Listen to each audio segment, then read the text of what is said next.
Ireland Assembly Senate. Programme to order. And I would remind members, those in the public gallery, switch off your mobile phones as we're going to be recording. And also to remind members of obligation to declare any relevant financial or other interests in relation to today's business. Are there any apologies?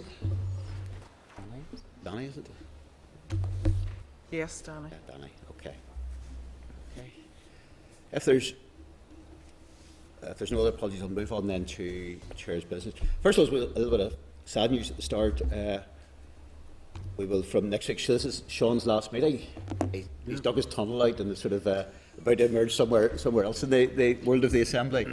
But really, just on behalf of the committee, I know like your service to the committee has predated long before mine, but just like to thank you, Sean, for all your service to the committee. I think the committee will sorely miss you. Thank you. Look forward to greeting your successor, Dolores, next week. Yeah, can I thank you and thank the committee as well, because I've really enjoyed my time here. I know education is my passion, but working with yourselves and particularly with Peter and his staff, it's been really a good time, and I think we took education to a different place. It's just not about political points at all, it's about meeting the needs of our young people. Okay. Thank you. Yeah. Right.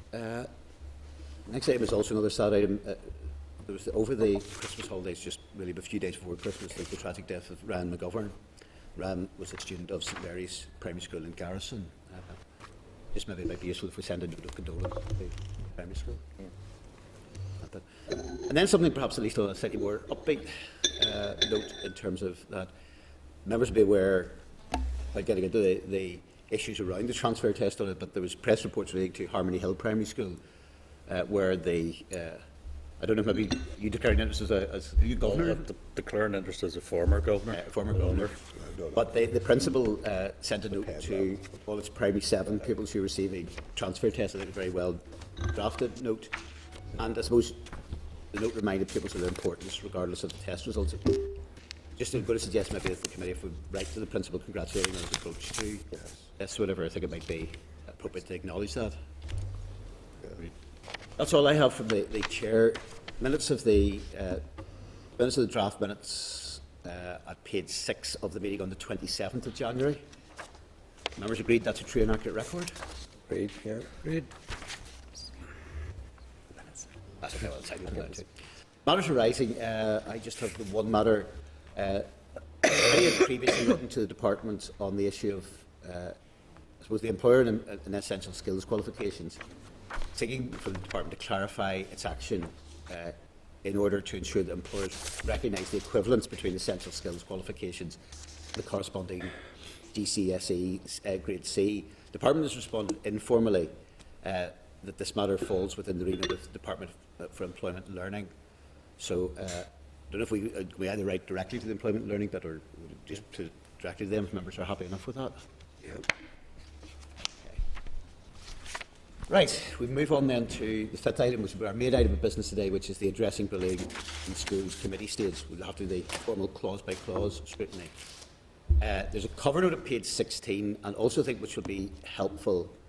And again, I mean, there's always the opportunity, we've done it informally, but while there's been various areas we've agreed not informally to pursue any amendment, members again want to raise that today, they're more than welcome to do so. But back of our updated of what we've done so far, there's an updated clause-by-clause table, and indeed in the table papers which should be on your desk, there is a copy of the amendments, hard copies of the bill, and the explanatory memorandum are available for members. And I'd like to advise you that the committee is now going to formally determine its position on each of the proposed amendments in each clause. And if there's any divisions of opinion, the committee will divide as necessary. All decisions from the committee's point of view will be final. But again, that doesn't bind anybody when it comes to the chamber. It's anticipated that the committee will conclude all formal deliberations at today's meeting, and therefore the committee will then have a short meeting to agree its report on the 8th of February. So welcome back to the meeting, the following departmental officials who are here to answer any questions members may have of Caroline Gillen, who's Director of Access, Inclusion and Wellbeing, and Alan Boyd, who is Head of Pupil Behaviour Management Team. And just ask if the department has any I appreciate we've gone through these issues, but if there's any brief comments you want to make on the bill or the proposed amendments. Well, no, I'm happy to wait until we go through each amendment and just comment on those as they arise. Okay, that's fine. Right. Direct members, first of all, to Clause 1 in the table. And this is Clause 1 describes providing an inclusive definition of bullying. Remind members on 1.4 in the updated table that previously the committee had informally agreed to consider an amendment in Clause 1.1 that would introduce some flexibility to the definition of bullying. Now we have then in the draft amendments, because I think it was really to try and cover the situation of the issue of the issue of repeated bullying. So the proposed draft amendment is provided the table papers, which will then read and add to what is there as bullying includes but is not limited to. And ask maybe as the department, do you want to make any final remarks on that? Well, as we mentioned previously, we feel very strongly that this is not required because includes in legal interpretation means is not limited to. We have consulted OLC, who have very strongly given us advice that by putting this amendment in, then casts in doubt where includes is used in other legislation, and therefore could be implied that, well then, does that therefore not mean that it's not limited to? What we would see as the way to deal with this, if there's any lack of clarity, is through very, very clear guidance. And we do, in areas like child protection or pupil behaviour management, it's the departmental guidance that schools tend to have on their desks as they operate the policy, as opposed to necessarily going back to the primary legislation. So certainly our legal advice that we would have strong concerns about putting this in terms of the impact on other legislation within Northern Ireland, and also that it's just not required. Okay, I mean, obviously one of the reasons why this was, we were trying to find a way through this. I suppose the concern that was raised with us fairly consistently was definition, because there's a specific, obviously, reference to repeated use. And if that is not in any way then qualified that this can also include, I'm not altogether sure it simply includes the repeated use of that purely in terms of the wording sends out a signal that there can be a single one-off incident that can be sort of. And that is what we would deal with in the guidance, because I think as we discussed last week, there will be circumstances where, because of the circumstances of an event or indeed the history or something, or the significance of it, that a single event may be bullying, and we can take that back in terms of delivering or developing the guidance that we would specifically want to deal with that point.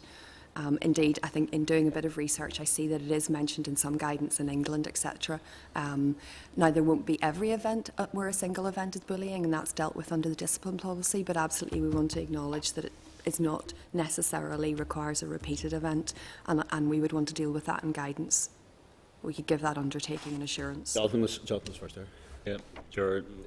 Caroline, I just want to be absolutely sure about this. The guidance, will it be very, very clear and specific around this? But unfortunately, I must admit, I have come across cases where a one-off incident, because of the nature and the force that was used, went right up to the very last, I suppose, issue that you would try and implement around disciplinary procedures with children. Yeah. But it can happen, is what I'm saying, Caroline, and it does happen out there in the real world, so we need to be very clear about this.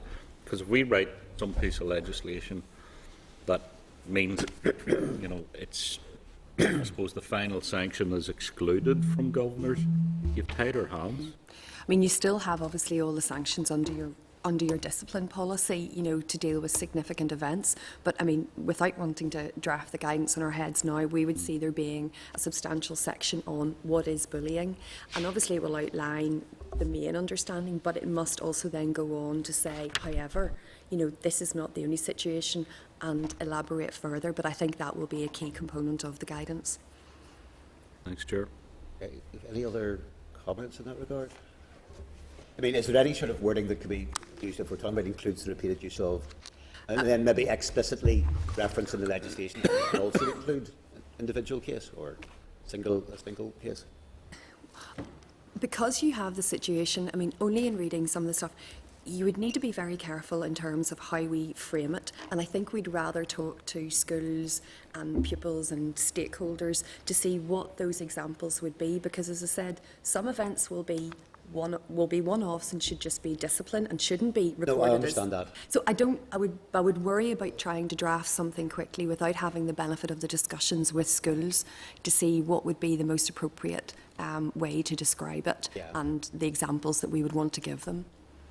Yeah, I mean, the only point I make is I appreciate what's been said by the draftsman or draftspeople in relation to that, but I'm still not entirely convinced that but it's not limited to entirely will throw up doubts in terms of inclusion, to be honest on it, because if it might be seen as a degree of reinforcement or tautology in that regard, I don't see where it particularly undermines things in that regard. But well, I can only pass on what the drafts people say, I think, because that's how we draft in Northern Ireland, and you know, when you start to clarify it in one piece of legislation, that may put into question the interpretation in other pieces where they don't feel the need to clarify.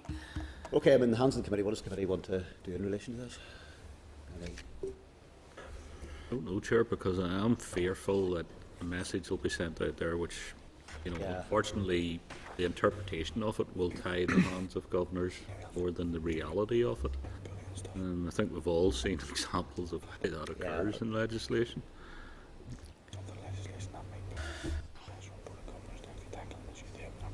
So,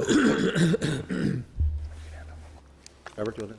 I'm not, do you want us to flag up if we intend to bring something privately?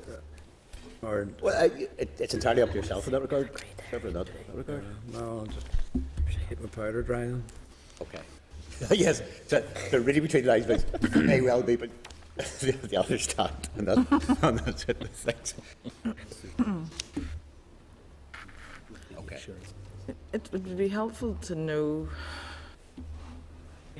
what the schools think, because maybe, do you appreciate what Caroline's saying on the issue and what it's bringing out, and sometimes you can't tell whether it's bringing further implications on the school or what their consideration is. I don't know. It's a difficult decision to make on this one. I think we would want to be clear to the schools. There is a risk, as we said before, that if we go down too far to say that it can be one-off events, then we almost dilute the meaning of the bullying and the long-term aspect of it, other than the very significant one-offs. That's why I would like to tease out with the schools and the stakeholders, and absolutely the other, you know, Nikki and CLC, as to what exactly, how they would want it framed, and what message we would want to put to schools and parents, if that's helpful. But. Yes, John. Caroline, I think the difficulty, and you know, I'm just going to give you an example, which was widely across the airwaves. If you have a bullying incident in the school, and let's face it, there's physical contact in these. They're basically punching each other. There was one case where, you know, ultimately it talks about, you know, one punch can kill. Unfortunately, in this incident, that's exactly what occurred.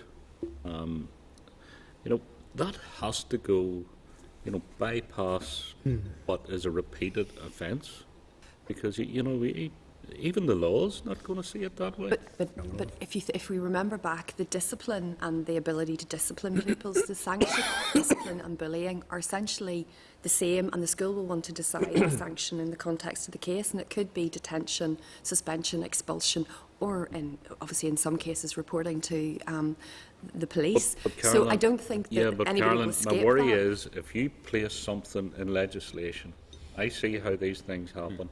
All of a sudden, the governors will, and it'll be the principal who will be the individual who will look at the legislation and go, it's not a repeated offence. We can't do that. You know, we've got to get some We deal with mechanism them under their around discipline policy. Yeah. Yeah, but I think whatever's there in terms of guidance or indeed other policies on it, I have some concern that the people will simply look at this and go, repeated use of, well, it's not a repeated use, irrespective of what's there in terms of guidelines. I think there needs to be something in there. I appreciate what you said in relation to that on it. Sorry, Jonathan. No. The chair's got it absolutely right here, because, you know, under those circumstances, there's only one sanction the school has, which is expulsion. and you know the police and the law will take care of the rest of what occurred there. But I can clearly see if there's something in there that says it has to be a repeated offence. Principal sitting there looking at that going, well, this is the first time this individual's ever done anything. But look at the severity of what they've actually done. But it may not be bullying, it could be actually a discipline issue. You know, if there's been no history of engagement between the two pupils, I just wonder if it would be. But absolutely, it's a bullying issue that could be I agree acted with upon. you. It can or cannot be, but ultimately, I don't want someone sitting there thinking to themselves, I can't do this. I can't But give what would that they then? sanction." It's not that this duty then says I can't do anything with this pupil. The pupil, there is still the discipline policy and the bullying policy and the pastoral care are the whole package. This isn't the end of the story. This is only for these types of issues within school, the bullying issues. The principal won't say it's not bullying, therefore I can't discipline the pupil. Well, the difficulty is, Carolyn, I've met every armchair lawyer in the country when it comes to these things. Trust me, there's a lot of educated people out there who will use bits of legislation like this against you. Mm-hmm. You know, you may well, and you will, because you know, I know how governors and schools think. Under those circumstances, they will want to give the ultimate sanction, which is expulsion. Okay. But you know, you don't want some armchair lawyer coming to you and saying, well, actually, this piece of legislation prohibits you from doing that. Okay, well, bring in then Robin next. It's a comment, really, Chair. I think we both want to get, the committee and the department, the minister want to get to the, I think we know the position we want to get to. It's just the route that we travel to get to that position. Okay, Am I right, Chair, that we have to take our position today? Yeah, I possibly, I'll wait until other members, possibly we would have thought that something that might be able to be done, but it won't be very specific in that regard. Okay. But, Sean was next. Yeah, thanks.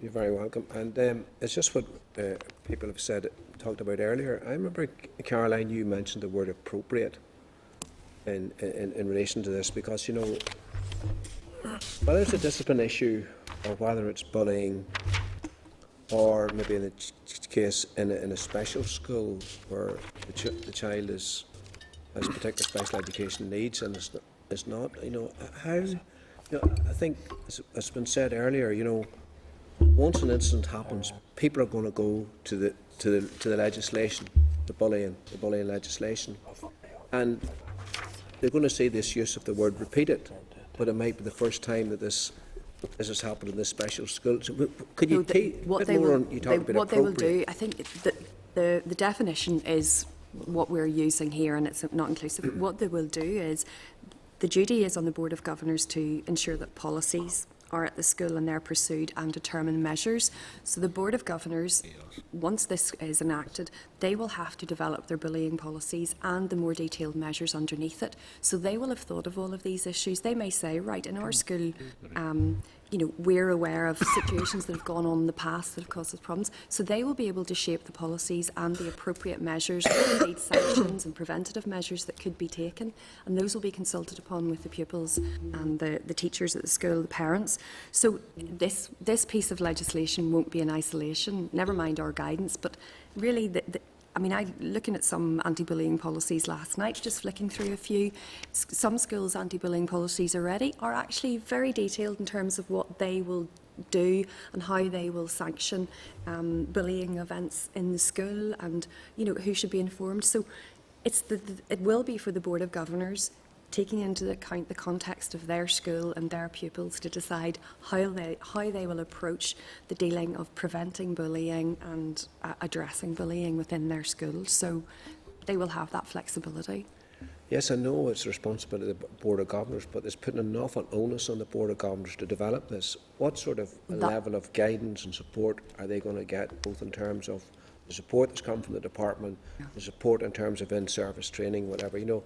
I just don't think that this could be covered by 1-2 hour session somewhere by the Education Authority. I mean, think this Alan will be able to elaborate, but we would certainly, I think you mentioned yesterday, certainly when we say guidance, I mean, we mean good, fulsome guidance that's properly developed in conjunction with schools and stakeholders, and we would envisage using some sample anti-bullying policies, measures within that to give schools an idea.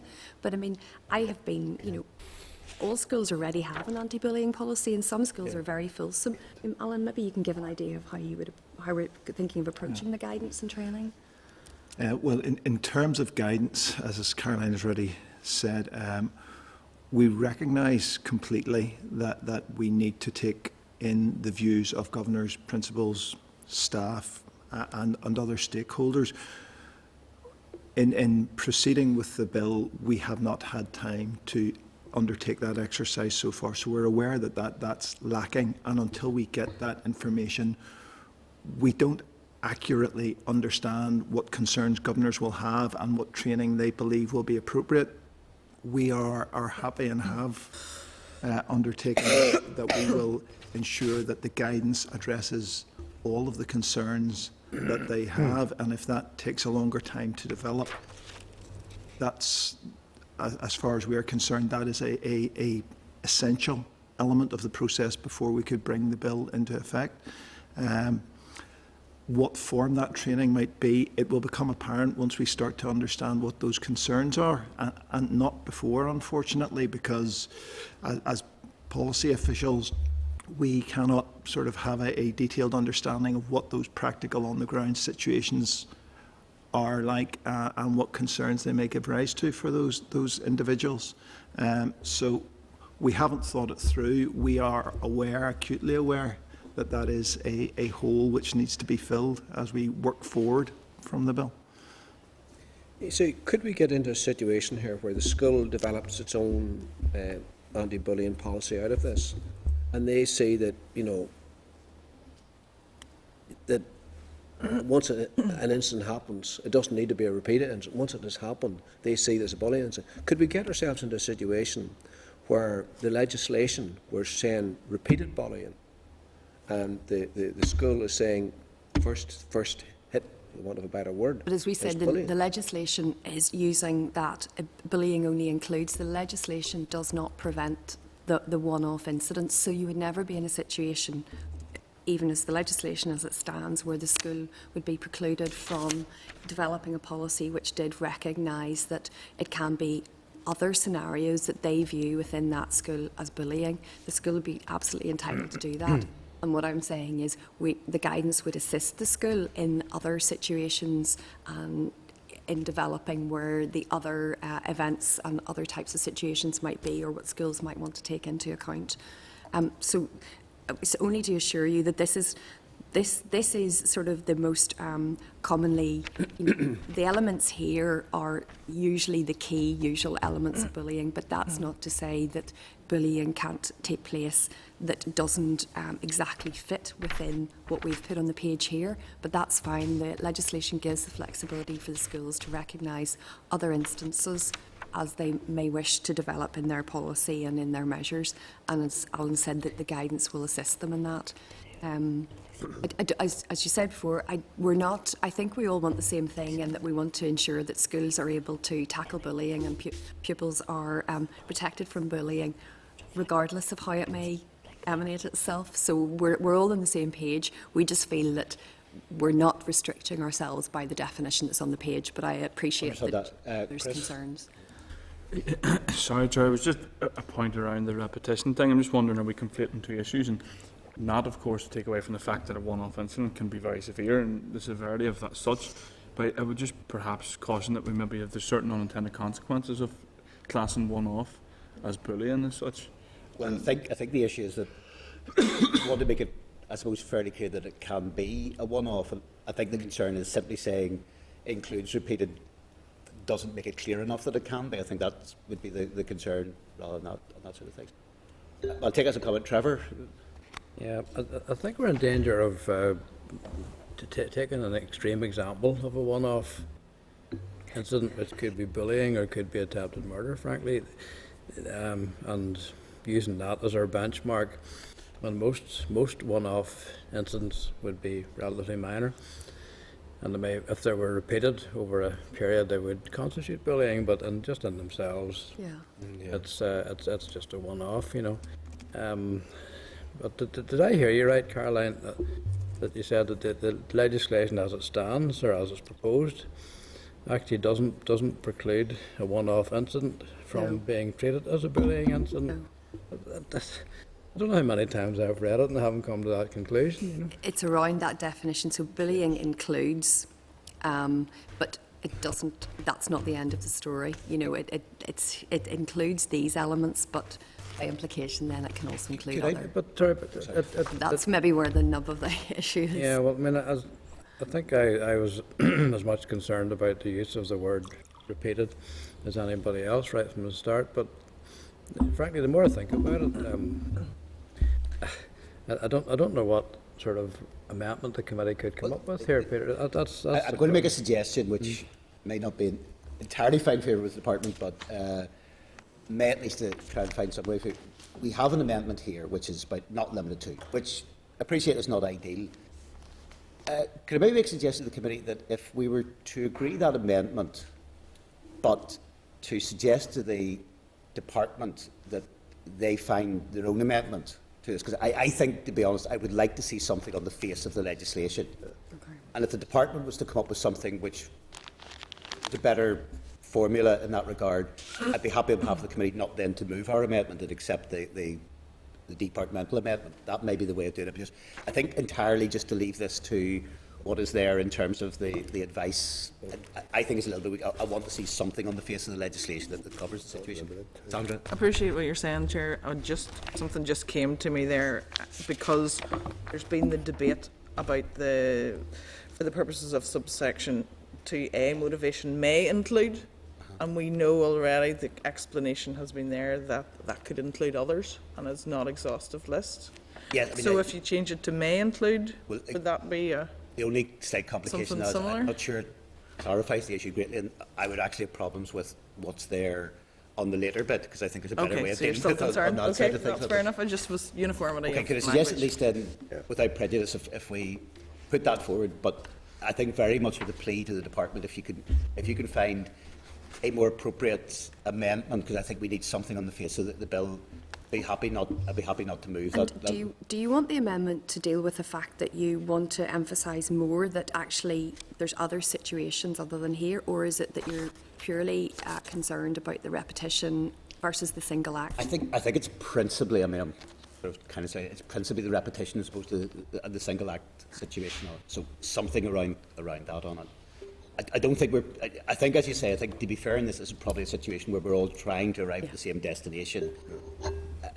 I'm not sure it's just satisfactory enough not to anything the legislation, but we're not doctrinaire on the wording on that side of it. Yeah, thanks. I mean, and I think, and I'm just mindful of the research that the committee received as well, where the academic practice is repetition, but increasingly there's the practice or the trend is single acts. You know, and I'm not sure, and again I'm throwing this out, but it was interesting specifically in terms of the approach that the 26 counties were taking around this, where repetition was a criteria, but there was almost a single offence made in relation to some acts around particularly cyberbullying. You know, but I am with the chair on this. I think if the department can explore something that deals with that. I think the obvious concern is that repetition may be an obstacle in terms of where do these acts start, I suppose, and how we can tease that out. But I do think that it's worth reflecting on the academic trend as well, that it is repetition, but increasingly the practice is single act. We'll definitely do that. My concern is that can we capture adequately in legislation the single act of that nature, but not wanting to capture absolutely every event in the school. So whereas guidance allows you to explore, you know, develop that in more detail and have examples, whereas legislation requires you to try and capture it in a single sentence. So, but we'll certainly explore that, I'm sure, we'll bring that back to the Minister. Sean, you want in just now? It's just a very small one, Caroline. Maybe you can clarify for me. Really, in terms of the first single act, that should be got by the discipline policy. Yes. Is that right? Yeah. That's okay. Trevor, did you want to know again? Well, I'm on a different aspect of clause 1. So Okay, well, then we'll come back to it. Okay, our members then agreed with that as potential way forward. Hopefully then we'll see, do you need to put some formally just to do? Yes, Or you contend then with the amendment, but obviously on the understanding of what was said? Yeah. Okay, great. Okay, we then move then to 1.5, and obviously the committee had, oh, sorry. we kind of get it past 1.1, you know. Oh, is it another issue? Just, I mean, Well, can I? yeah, far away. 1.1 is the rights or wrongs of including special schools under the legislation. Yes or no, really. I see the departmental response here, which appears to just say no, it would be wrong to exclude them. Well, that's the argument, really, isn't it? I mean, some of us think that they should be excluded. The department thinks they shouldn't be. So what? The rationale for excluding them is that that behavioural problems, the ability of teachers to have a much closer relationship with those sort of pupils and to deal with what might be perceived as bullying in a normal situation is completely different in a special school or in a special unit. So certainly, I'm not speaking for anybody else here, but I think there is a case that the special school should not be included at all in this legislation. What's the department's view of that? It's not good enough to say, oh, we disagree. Well, I think last time, I think I did elaborate a bit more on that, obviously, that captured the key points. Perhaps Alan wants to reiterate. In essence, the argument is that within special schools and similar scenarios, though not limited to special schools, by virtue of the Board of Governors still having flexibility over the policies and the detailed measures that they put in place, they can ensure that those give additional flexibility where they believe it's required. Be that based on the needs of specific needs of the child, where they are in the special needs code, or other wider circumstances that the school feels are pertinent. They can then choose to graduate perhaps the severity of any sanction that they apply. It was already touched upon last day that in situations such as special schools, very often the ability to determine intent would be lacking. That automatically will remove that incident from being classed as bullying under the current definition. So we feel for those incidents where the definition does still fit, it is appropriate that the schools record that so they can monitor their own performance and see if there are any underlying issues within the school. However, they have the flexibility in how they respond to that. So what you're saying is that you would like the legislation to apply to all schools, but that the Board of Governors of a special school would have some flexibility in the way they draw up the anti-bullying policy and the way they apply the rules. But would the department be intending to offer any guidance to special schools in that respect? Well, I mean, we will, when we're engaging with stakeholders, I think it would be important to speak to all sectors, and I think if we speak, we'll undertake to speak to special schools and also mainstream schools with learning support centres to see what particular aspects they would want addressed in the guidance. Would it be, sorry, it would be helpful as well, just Caroline, on that. Just judging, because we'd had the discussion before, and I appreciate the strength of argument says you don't want complete exclusion of schools on it, but you want to retain a reasonable level of flexibility, particularly in certain, and there's issues around intent. I'm just wondering, in relation to something, basically what you said on that, would that be something if there was, be it for Mr. Lunn or any other committee members, an intervention with the Minister during the bit, that they could give that assurance? You can give that assurance, absolutely. I'm sure he would be content to do that. Yeah, I just wonder what assurance he would be giving, you know, if it means that the department will draw up guidelines specifically applicable to special schools, to advise them how to interpret the law, because it's going to be the same law applying to them to start with. Well, I think it'll be advice on how the issues that they will want to take into account when developing their policy and their measures. And I think in all of this we have to acknowledge this is about protecting pupils, and we want to equally give those protection to pupils in special schools or learning support centres as in any other schools, albeit we understand that it needs to be done in a way that is workable. So, but the Minister, we'll ensure that the Minister touches on that aspect in the debate. So are we. Okay, I just want to touch on then, there's one other aspect on Clause 1, and then I'll open it up as well for members if there's any other issue as regards Clause 1. 1.5 in the table, obviously there was a sort of an amendment from the department, which was largely technical in its nature, and obviously informally the committee had agreed to support this. Just wondering first of all, the department have any other final comments on that?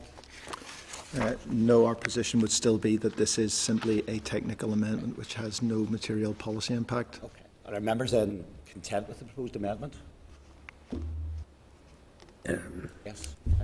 So, Chairperson, by way of tactics for the committee in terms of the earlier amendment about but is not limited to, would the committee be content to support the department's amendment, as just indicated, but then put down an amendment to the amendment? I've taken advice from Bill Office, and I'm saying that's probably the best way.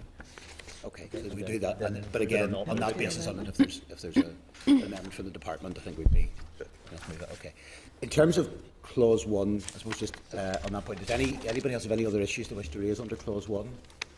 Dealt with.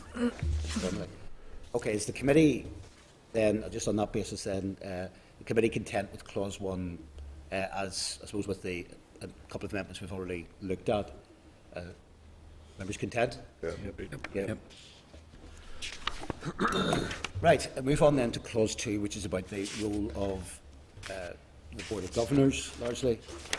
With one issue that's come up directly here, 2.8, committee is on your table papers, which is the issue of an amendment to Clause 2, which required Board of Governors to review anti-bullying measures at least once every 5 years.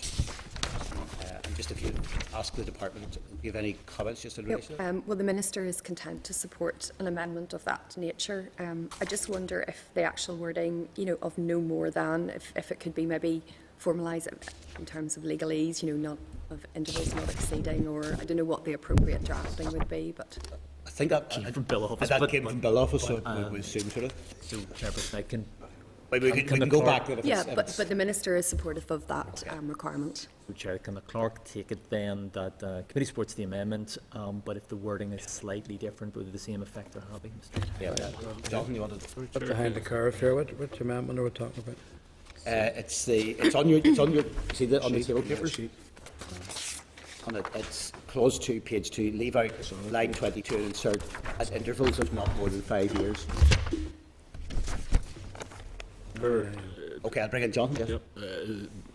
The only query I've had, and I've wondered about this, why the period of 5 years was chosen.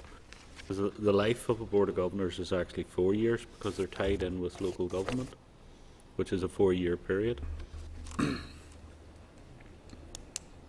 I think we discussed yesterday that we sort of said 4 or 5 years. We did highlight the 4-year lifespan, and we felt that that would be very often Boards of Governors were reviewed every 2 years, but we felt that absolutely for those who aren't being proactive, we wouldn't want it to drift on. And I have a feeling we sort of talked 4 or 5. I don't think there was any. Yeah.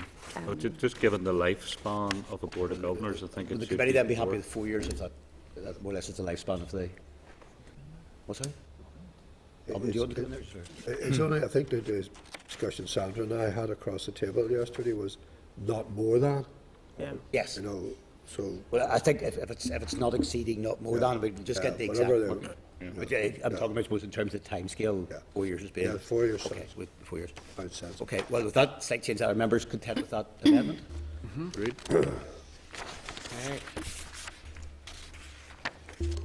Right, then the next area that we've flagged up is at 211, is the informally agreed to consider amendment in respect of cyberbullying. Here on your table papers you've got two versions, one which would extend school responsibilities generally, and the other refers only to electronic communications.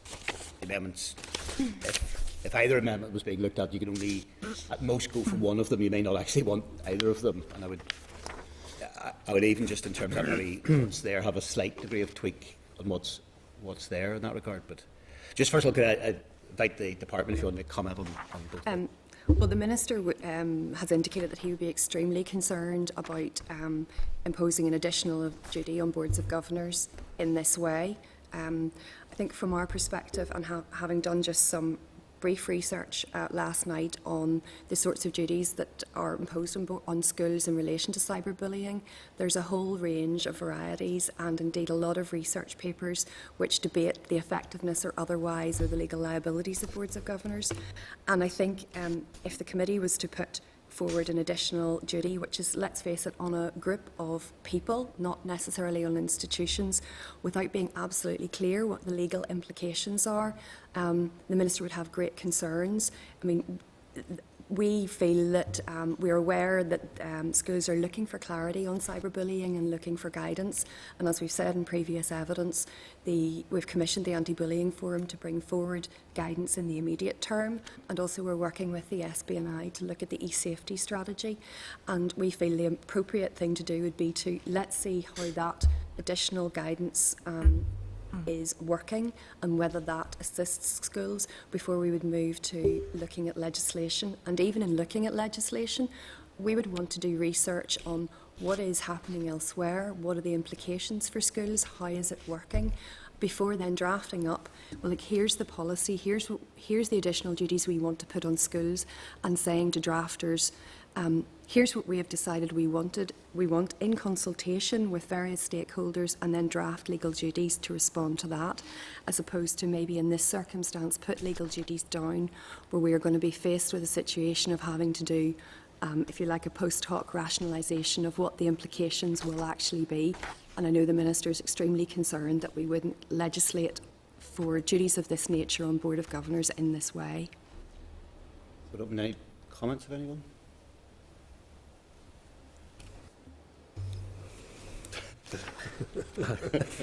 Don't all shout at us. I want to comment. Sorry? I hear what Caroline says. I think that the first amendment that suggests that they're likely to have a detrimental effect, just keep it fairly simple, is pretty much down the road of what we wanted to see. On a pupil's education. I'm just wondering, the only references was to the pupil's education as to how widely drawn that was.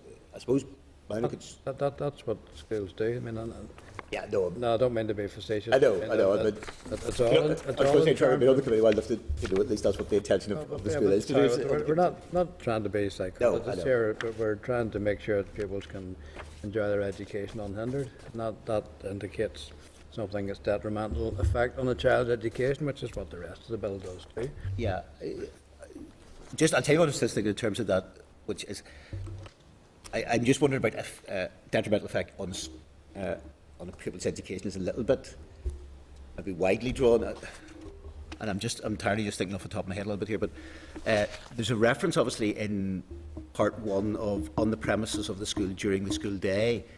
I'll just throw out a suggestion, or having a detrimental impact on the school day.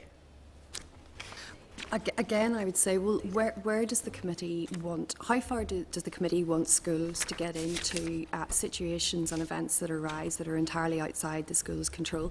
The problem, yes, but the problem I can see, Carly, I'll tell you just where I'm thinking, as I said, I've slightly dropped it off the top of my head there. One of the sort of scenarios we were talking about was, we appreciate, right, there's something a way of cyberbullying somewhere else in terms of the general impact, and I appreciate that kind of, it's very difficult for the school to deal with that. But where you have a situation that, say, something happens overnight and it's then having an impact, may not have actually originally occurred within the school, but is actually having the impact in the school during the school day, on that bit. And I think it's having some level of capture of that. Yeah, but what you're doing, I believe what the committee is doing is introducing a duty on boards of governors without actually having a clear idea on what they reasonably expect boards of governors to do in those situations. It is just wide open in terms of, I mean, what would you expect a school to do? So you're clarifying there that the school has a duty to, and the boards of governors have a duty to put in place measures to address bullying in any scenario where that has an impact on the school day. So you have a situation that happens in the holidays. Are you wanting the policy and the measures to somehow reach into monitoring Facebook accounts? Or presumably if that is then having an impact on what is happening from 9 to 3:30 or whatever it is in terms of the timing on that particular bit, surely that's relevant. But then, so are we saying that we're going to ask the schools to say, right, during holiday times or during weekend times, I mean, we can't, I don't believe we can draft off the top of our heads or indeed say, surely this might mean that. I don't think in this situation where you have legal liabilities and a group of governors that we can impose additional duties in this way. I would much rather have a much more considered process and legal advice. There's also the argument, which I appreciate then, this is the two sides of the one coin in terms of regular balance, of you having the sort of to and from school. Mm-hmm. Obviously you want to prevent the situation of the bully waiting outside the school gates.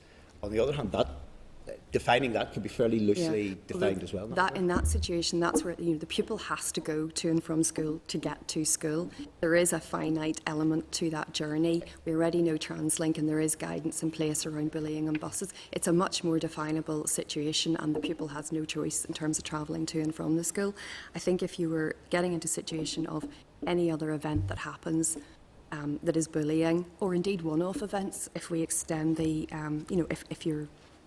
if we think of the previous conversation that has a detrimental effect, I just think I don't know off the top of my head, nor would I want to be guessing what that might mean. Obviously, it would be for a court. What we would be in the position of, we would have the committee imposing an additional duty on boards of governors, then obviously us as a department having to take legal advice to see what that means, and then, as I said, post hoc, trying to give some guidance. But certainly in this situation, I would much rather we had a considered view and proper research and consideration. I have a number of members looking to speak here. I don't know whether there'll be comments or questions, but Chris, you're first. Thanks, Chair. I think the warning here from the department is quite stark. I know we sort of want to get something in around cyberbullying or something like that, but I just sort of fear what sort of implications that has for Board of Governors, and we at different times have raised issues perhaps with capacity and ability of Board of Governors to tackle issues, and I think we may be overstepping the mark here and setting down a duty that just they will not be able to meet. There's one thing exactly just maybe point out, maybe I hadn't, to be fair, I hadn't picked this up. There was two alternative versions or draft this. I appreciate what then the department said in terms of the duty. It's clear, if you like, the addition to 2(1)(b)(4), which would be talking about that's on the basis of where they must do things that would be imposing a duty. The second draft there, which is additional 1A, it simply talks about may consider measures to be taken. That would, I suppose, be giving them sort of a power to do things, but without actually necessarily imposing a duty. Would that alternative wording be a... Well, again, I mean, I just feel in everything in this arena, we should be looking at developing the guidance and seeing how that goes and engaging on that before we move to deciding whether we need to legislate. I think even in that, the measures to be taken, that can be preventative, but it's also addressing, preventing bullying in one situation also means intervening in those situations. What is reasonably likely to have a detrimental effect? What is detrimental effect? I think... I do just honestly feel, or the department honestly feels that drafting in this way to impose additional duties is not the right way to do it. And I know I've harped on about it. If you're talking about may consider measures, that's not actually an additional duty. It's a permission in that regard, which is a different thing. I think it would be a stronger argument if it was must consider measures, to be honest. But so in a situation where you have a Board of Governors that decides not to consider the measures, is there an issue there? But surely if you've given somebody a power and they don't exercise that power, then that's within their power not to actually do something in that regard. That's the nature of me. But here's a number of other... Sandra's next then, just... Thank you. We've talked about this over and over and over, haven't we? And I know that schools are calling out for guidance on cyberbullying, and they're looking to this bill as well to see where the responsibilities start and finish, so it does have to be clear. And we've talked about how the impact of bullying that might start at night time or the weekend impacts on the child within school. But I also relate that thought back to anything else that might happen to a child at night or at the weekend. For instance, if their parents split up and there's a family drama, that's going to impact on a child's ability to participate in their schoolwork. And surely a school deals with that. And those And instances, so- yeah, absolutely, through pastoral care, Yeah, and what we've so- said in previous evidence, that if the school is aware of incidents that take place through whatever means, then if the parents inform the school will, from their pastoral care Yeah. perspective, take that into account, and also from a discipline perspective, will practically take that into account in monitoring situations or relationships between pupils. And that already happens, and that can be clarified further. So that's what I'm trying to get at. The school doesn't need to fix what's happening outside school, but the school needs to deal with helping the children, whether it's if one child's involved or if two children are involved in that bullying incident, that they deal with the children within school to fix the environment within school. But maybe it would help if we had sight of the legislation or the guidelines with regard to the pastoral care, so that we can see how that impacts on cyberbullying incident, so that it includes that, so that we don't need necessarily to make an amendment to this, Yeah. that we know that it includes the cyberbullying, so that the child can have contribute properly at school. That's really, I'm wondering, can we have absolutely. that? I mean, that is the reality of the situation, the pastoral care scenario, and also just schools operating their discipline and general school life do take into account information that's brought to them about other factors. The pastoral care guidance, which is much more about child protection, we're reviewing at the moment. There's promoting positive behaviour guidance, which is I think it's 2003. It probably would need to be updated, so it probably doesn't, from 2003, explicitly refer to cyberbullying as such, but we can certainly provide copies of that and also references to the current duties in relation to the wider welfare of pupils. If we had commitments from the Minister that those guidance would be updated, orally as well, then that would... Well, I think we could deal with it. I think we could deal with precisely those issues in this actual bullying guidance, and make sure that we cross-reference all the duties that schools have in terms of the welfare of pupils and safeguarding of pupils, and elaborate that clearly around the the information that may come to them, which isn't necessarily happening in school, but which, obviously, as you say, affects the operation of the school or the school day. Okay, thanks. Trevor's next. Yeah, the bill as it stands, to me, subject to bits and pieces of amendment, it deals adequately with what we're trying to do, except that it ignores possibly the biggest form and the most harmful form of bullying outside of physical violence that there is. And what would I think we'd like to do is to put something in place that allows principals in particular, but obviously boards of governors, to set the standards, to do what they're already doing anyway, which is, I'm not going to start on about drawers full of phone again, but that's the kind of thing. And it's just as likely, probably far more likely, to have a detrimental effect.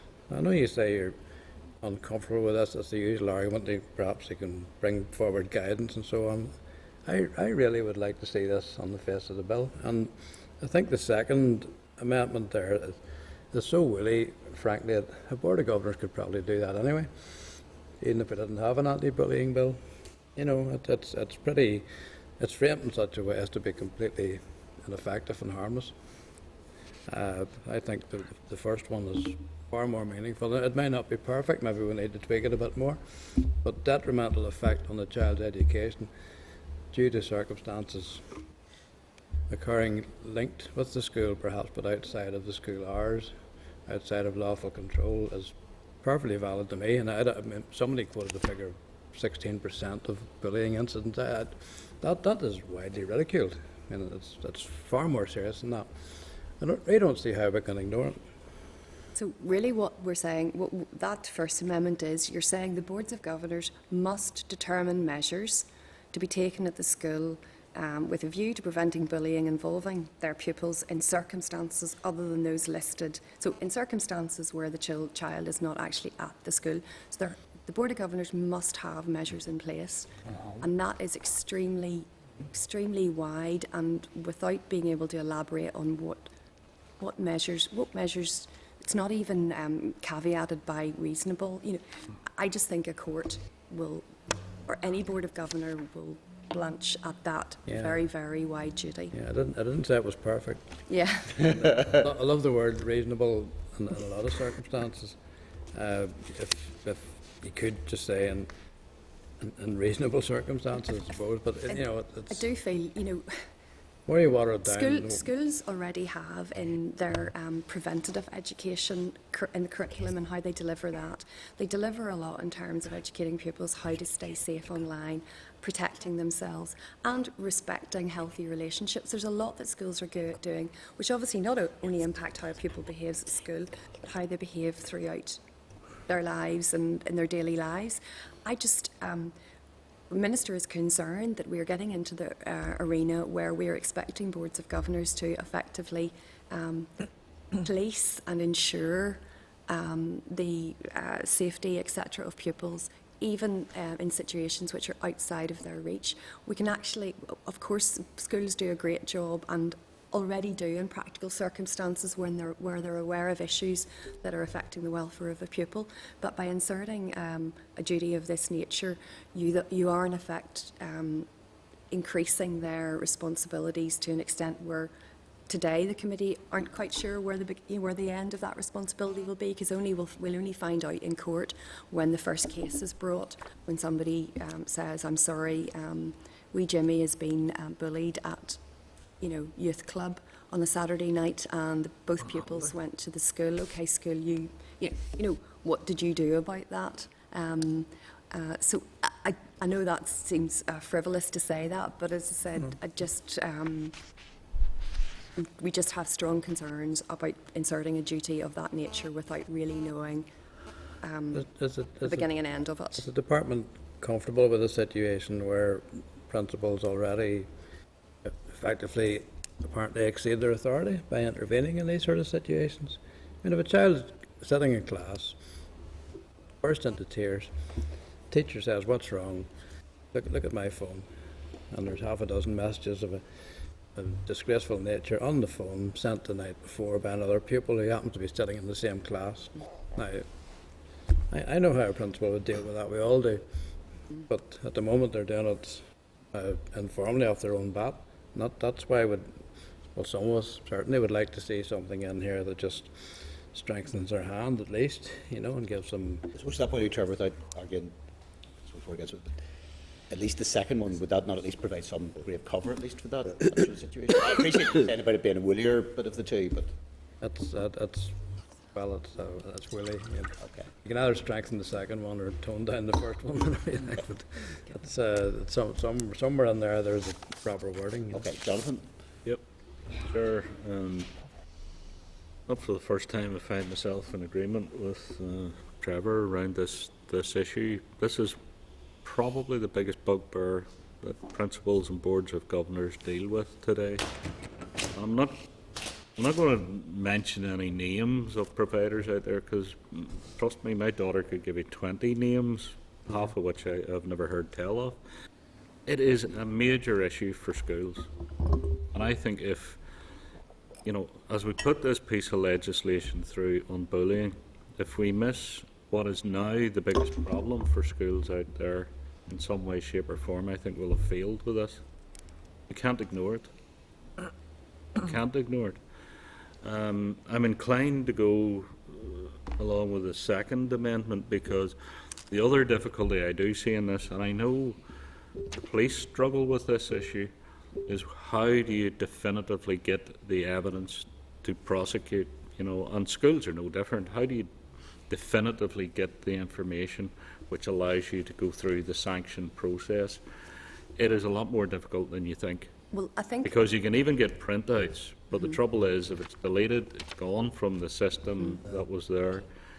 And I think therein lies the problem, what you said, in terms of even the problems that police have, who have much wider powers in terms of confiscating property, etc. How How do you expect a school to deal with the issue, which, as you said, is very difficult to get the information? And just to your It point, is, but schools do not, I have to be honest with you, schools do not ignore this situation at present, and Trevor is 100% right. We're flying by the seat of our pants, if the truth be told, because there is nothing there to actually cover what principals and schools are doing. And that's why, personally, I think probably the second clause there is the one to go with, because that will at least give some level of cover to what governors and principals are doing out there in schools.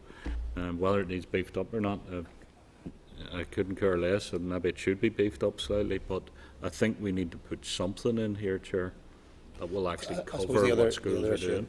I suppose just in relation to that is irrespective if there was an amendment which wasn't perfect in terms of wording, this is consideration stage. If it needed to be then, if it did then get agreed by the committee, was agreed by the House, it would be the opportunity to tweak that. I know it wouldn't be the committee tweaking it, but the opportunity to tweak that wording for the consideration stage.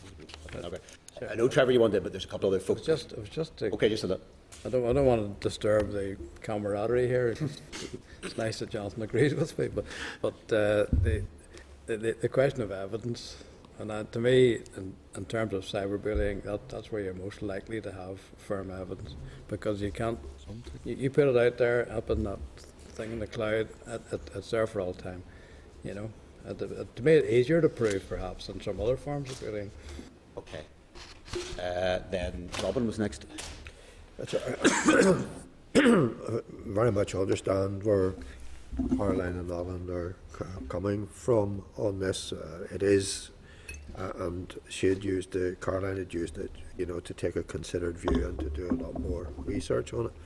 But I do think, Chair, there is a coming together. I mean, there's a recognition that it is a major problem. Yeah. There's a recognition, Jonathan, as just said, Trevor said about, you know, principals are taking action, but they're taking that action in a bit of a vacuum at the moment. Mm-hmm. But we're having to take decisions there to address the issue, and we're taking it in a bit of a vacuum as well, in that we don't know at this moment in time what support you're finally offering principals and boards of governors to make, and what training and information you're going to support them with. But Chair, there is the desire within the committee to see something on the face of the bill. I think we can work together to ensure that is the acceptably is the case. Okay, Chris. Thanks. I'm just wondering, what does the second one actually add to what's already there? Like, it's saying that the Board of Governors may consider measures, but I'm sure they have that power already. I'm not sure what the second amendment would actually add, or what protections maybe Caroline, I don't know, but I just worry. For me, the first one's definitely out. For me, it would leave a Board of Governors liable, for example, if someone was bullied on holiday. That's what it is. You know, it would leave them liable if someone's bullied on holiday and comes home from holidays and goes to school and is affected maybe by what happened on holiday. That Board of Governors would be liable. Also, I think that would probably be more accurate of the first rather than the second, because if there's duty rather than the yeah, that's what I'm saying. The first one for me is definitely out on the grounds. It just leaves the Board of Governors liable for absolutely everything. But actually, you would nearly be applying a duty on Board of Governors where it doesn't apply to parents, it doesn't apply to anybody else apart from Board of Governors, and to me that's a crazy situation. Where the second one I sort of think is, what does it actually do? Like, this is legislation, what's the point in putting it in if it's not actually going to...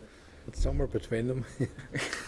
just see, in terms of the drafting of the second one, you know, so they're asking them to take measures against bullying where that bullying is reasonably likely to have a detrimental impact. So it doesn't have to actually have a detrimental impact. Is it only if it's reasonably likely to? Just to get a bit of understanding. But so it doesn't. Can a Board of Governors consider measures anyway as we sit now today? Well, I think we possibly, you know, at the moment the duty in terms of welfare and protection of pupils, it's the duty of Board of Governors to safeguard and promote the welfare of pupils attending the school at all times. Now, it says when the pupils are on the premises or in lawful control, but in terms of the wider sort of safeguarding and general duty of care, Boards of Governors do take into account issues where, if they have concerns about the safety or welfare of a child, they must act under child protection. There will be some bullying incidents that are outside that are so severe that would merit child protection arrangements being put in place, and obviously the police involved in some circumstances. And those that are less severe, my understanding is schools at the moment do take those into account when it comes to providing support to the pupil who is the victim, but also being then aware of the wider situation on a discipline front and in the general operation of the school. But obviously, as I said before, we had commissioned the Anti-Bullying Forum this year anyway to produce specific guidance on cyberbullying. And, I know they're drafting that at the moment, and obviously they've made up of a wide range of stakeholders. And I want to see that, to see how... In terms of the you've mentioned about the reasonably likely, but and I appreciate it's the department's position that, shall we say at least, that you'd be wary about any amendment in this area. But if there was an amendment being put through that was something akin to the second one, in terms of the reasonably likely, do you feel it would be a better form of words, at least, even if that was? Well, obviously I've only looked at the amendments when I walked in today, but from my reading, it's measures that may help to reduce bullying by means of electronic communication, where that bullying is reasonably likely to have a detrimental effect. I just question why the reasonably likely is there. Chairperson, the committee's thinking on this was that it's the cyber communications and what the power is on the Board of Governors take actions to reasonably protect pupils, reasonably protect them from actions that might have a detrimental impact, so they don't actually have to wait until there's a detrimental impact. They should consider measures. And I think maybe where the committee was some anecdotal evidence which members introduced about what schools are currently doing, so that this would give them some comfort and also record a committee's expectation. Also possibly prevention being better than cure. I think if you're wanting to introduce some sort of reasonableness, and this is... No, I know. This is not without prejudice to your undying opposition to any amendment. I think it would be more around the Boards of Governors of a granted school may, to such extent as is reasonable, consider measures. Yeah. Okay. That would be an improvement, yeah. Okay. And then you would, I think that's what you're trying to capture there. You only want Boards of Governors to do something that is reasonable. Right, you would leave out the other reasonably likely. Yeah, I think the other one... to such extent as is reasonable, consider measures. May, to such extent as is reasonable. Yeah, I consider measures that... Just to be clear, Chair, I think Caroline means to leave out the other reasonably. Yeah, well, that bullying, it's obviously you can take advice from your own drafters, but Put enough reasonably and it doesn't have any effect at all, Well, you could leave it in, but I think if you're trying you're wanting to capture the reasonableness, yes, but no, I don't know that that putting it there captures the reasonableness. The only issue, I can see both points of view in relation to that when we're talking about reasonably likely. In some sense, that you might say to confuse things at one level, and the flip side of the coin, if it's in part meant to almost be slightly preventative in its nature, I can see where that is some merit as well in it. Okay, members, with the, we'll call it the Gillen Amendment, as put in relation to that. Minister not going to be happy. No. I was going to say, Caroline, don't worry, there's 9 new departments here, you'll have plenty of opportunity in the near future. But I think, first of all, as regards to the wording of 2, I think at least that's a sensible suggestion, at least to Chair. I think everybody accepts that. But, do you want the members want to drop the second reasonable? Yeah. Yeah. Okay. Sorry, can I also just question, and again, we don't agree with these amendments, but just want that on the record. But consider measures to be taken by the school, and it's or such other persons. I mean, I don't know. At the end of the day, the Boards of Governors only really has control over measures to be taken by the school and the staff at the school. I don't know who such other persons would be. Chair, and when we come to interpret all of this, people will be asking these questions. I think where that comes from is in the original Bill 2B, it talks about other persons, while the Board of Governors, the staff of the school are other persons. Yes. So it is. Oh, my mistake. I wonder what that means.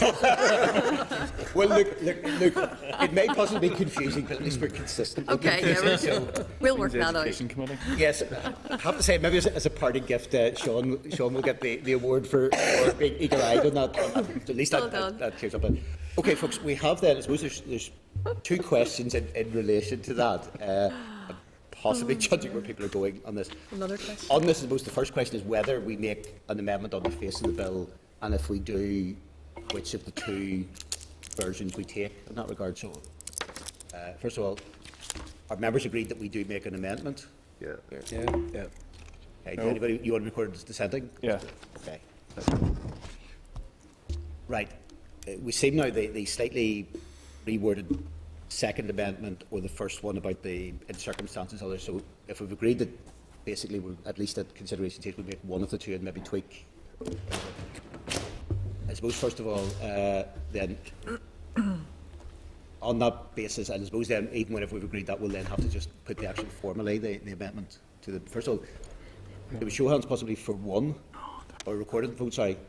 So, Chair, if I understand correctly, what the committee's considering then is the first amendment on the list, as that's the one which cuts first on the clause. The committee's then being asked to indicate yes, they want to adopt that amendment. That's aye. No, they don't, or to abstain. Chair. Okay, that's right. So I suppose, given the fact that the two are exclusive of each other, we'll ask first of all, at proposed amendment at sort of was Roman numerals 4. Those in favour of that? Ayes? Okay, so nobody's in favour of that, so thanks.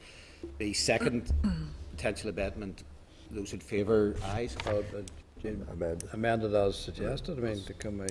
Well, we've amended, I suppose, at least in terms of the wording, to put about the such extent as is reasonable and leaving out the second reasonable. If there's further changes to be made, that I think we'll probably have to make them a bit further consideration stage, unless there's a specific amendment you want to make to that at this point.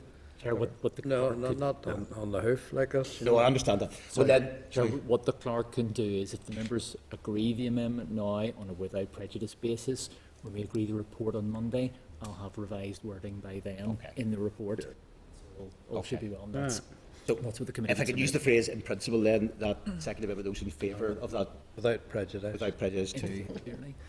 So In ayes, principle and without prejudice too. Okay. Show of hands. Show of hands. 2, 3, 4, 5. You abst- I'm sort of, I think I'm going to abstain on this Okay. one, because I'd like to see the information I referred Okay. to earlier. Well, actually, I voted, so that's 6 possibly, was it? Sorry, hold on. Just, Show of could hands, members yeah. indicate clearly Did the chair? Based on what we're going to see on Monday. on a without prejudice Yes, basis. in principle, yes. That is therefore 6. Subject to alteration. Those against? 2 2 abstentions. and abstentions. I want that further information, yeah. Okay, that's So, sorry, is the member abstaining? Yes, yes. Thank you. Okay. sorry. Yes. Minutes. Yeah, that's fair enough. Okay, and we've recorded these as well, haven't we? Right. It's probably just as well we didn't go through 4 minutes. This could probably we are at least do that. Okay, in relation to that then, does anybody else have any other final remarks in relation to clause 2? Sean?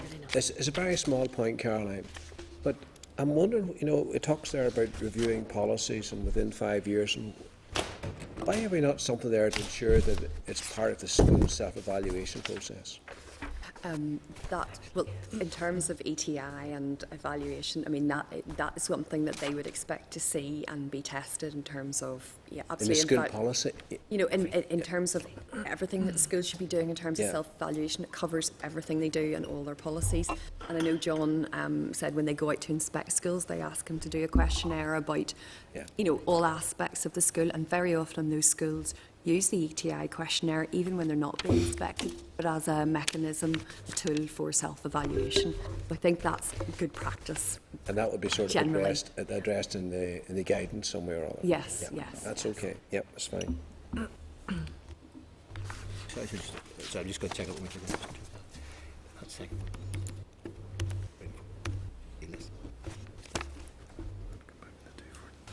Okay, I think that's actually what I was talking earlier. That's what, yes. Okay. Right. Okay. On that basis, then, dealt with clause 2.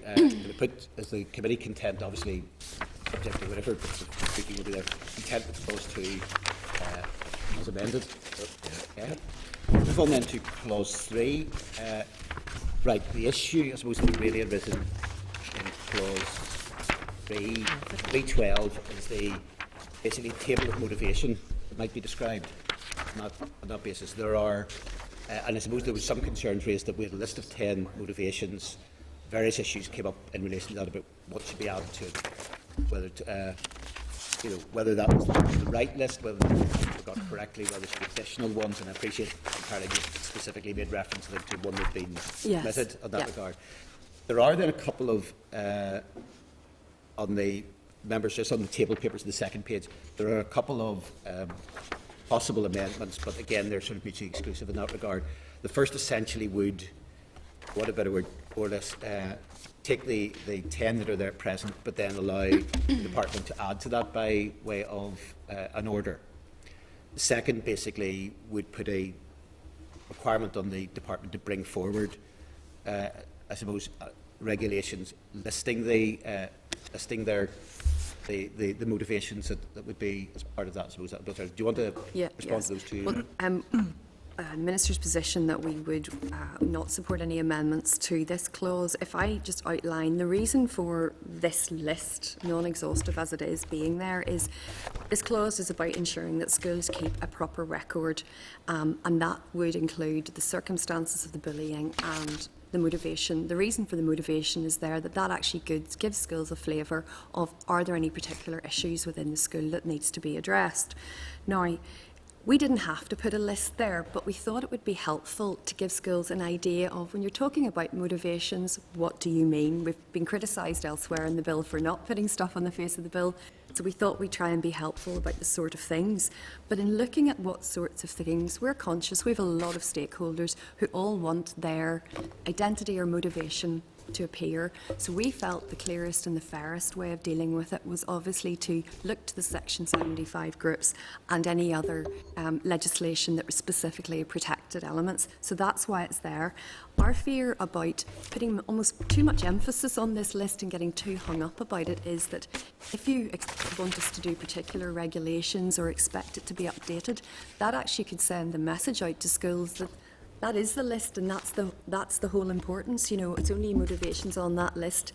If you're not on that list, you're of somehow less importance, or indeed that can't be counted.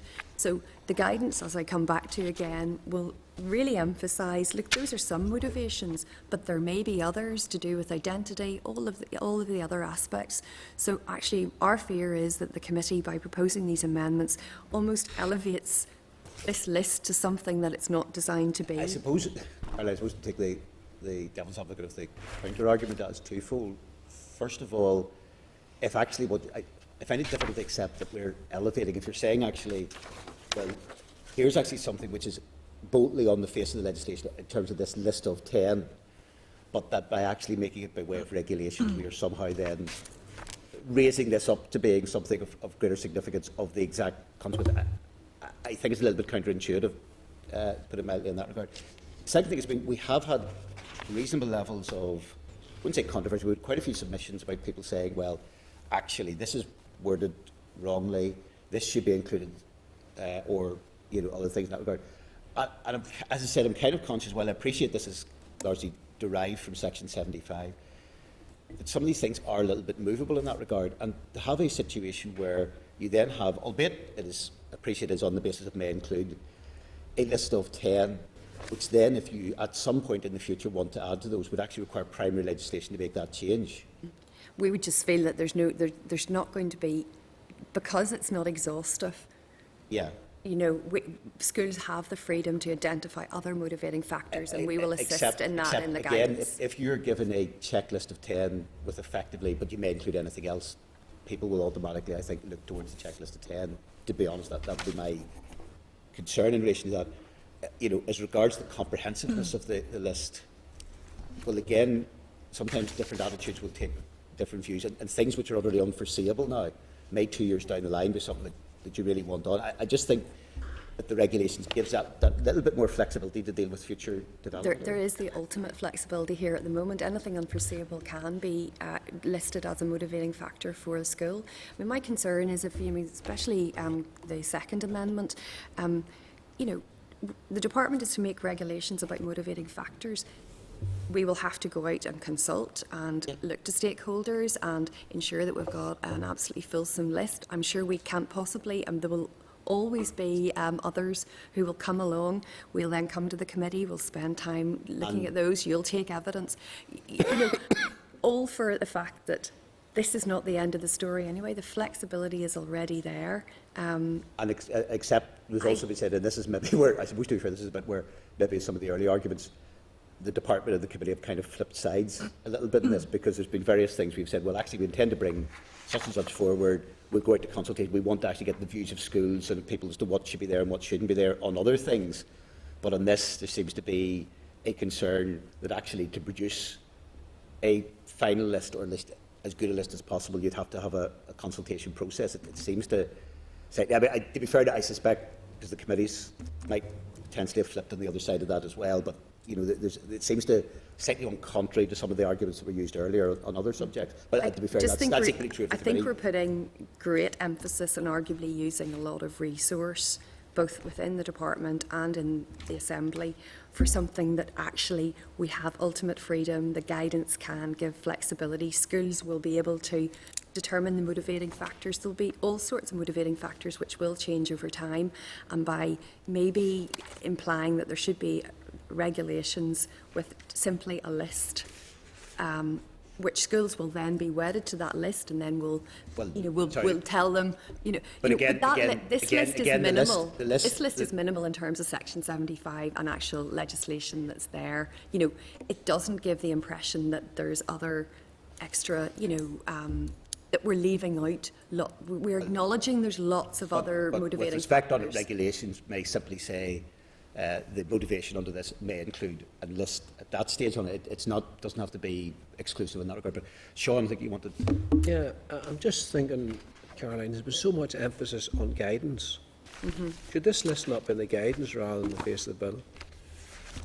Well, equally, when we went out to consultation, a lot of stakeholders wanted to see something in the face of the bill, and the types of, a lot of those identities there are the prime identities where you will find bullying. There will obviously be always some others, but again, as I said earlier, when we reasonably tried to capture what was reasonable, we realised we couldn't go on just listing things forever and a day. We'd never fully hoped to cover it. That, yeah. So that's why we, in consultation with lawyers, felt that we're best to rely on the current Section 75 and a number of other legislative duties. Yeah, no, I agree with you. But So we were responding to stakeholders, ironically, in trying to to facilitate But unfortunately, the nature of a list is people will see the list, they'll not see the word may.